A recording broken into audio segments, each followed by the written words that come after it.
ಆಗಲಿಲ್ಲ. ರೈತರು ಸಂಕಷ್ಟದಲ್ಲಿದ್ದಾರೆ, ಕಣ್ಣೀರು ಹಾಕೊಂಡು ಕೂತಾರೆ, ಬೆಳೆ ಇಲ್ಲ ಮಳೆ ಇಲ್ಲ ಅಂತೇಳಿ. ಇಂಥ ಸಂದರ್ಭದೊಳಗೆ ಇವ್ರು ಹುಡುಗಾಟಿಗೆ ಆಗ್ಯಾರ, ಮನ್ನಾ ಮಾಡ್ತೀವಿ ಅಂತೇಳಿ ಸುಳ್ಳು ಹೇಳು. ನಾನು ಹೇಳ್ತೀನಿ, ಅಷ್ಟೊಂದು ಕಳಕಳಿ ಕಾಳಜಿ ಇದ್ದರೆ ರೈತರ ಸಾಲನೇ ಮನ್ನಾ ಮಾಡಬೇಕಾಗಿತ್ತು.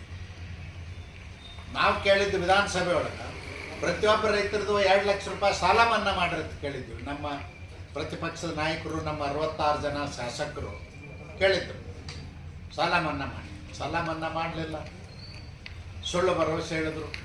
ಮತ್ತು ಎಂಥ ಮೋಸದ ಆಟಗಳನ್ನ ಆಡ್ತಾ ಇದ್ರೆ. ಯಡಿಯೂರಪ್ಪನವ್ರು ಯಾವಾಗೋ ಹೇಳಿದ್ರಂತ, ನಾವೇನು ಪ್ರಿಂಟಿಂಗ್ ಮಷಿನ್ ಇಟ್ಟಿವೇನು ಅಂದಿದ್ರು.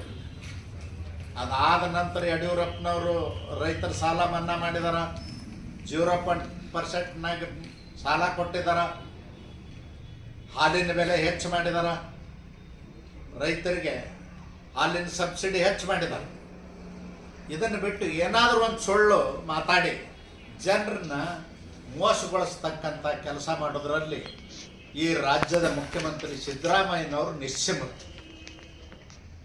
ಮಹಾ ಮೋಸಗಾರರು ಈ ರಾಜ್ಯದಲ್ಲಿ ಅಂದ್ರೆ ರಾಜಕೀಯದಲ್ಲಿ ಸಿದ್ದರಾಮಯ್ಯನವರೇ ಮಹಾ ಮೋಸಗಾರ, ಸುಳ್ಳು ಹೇಳ್ತಾರೆ. ಅದು ಅಲ್ಲದೇ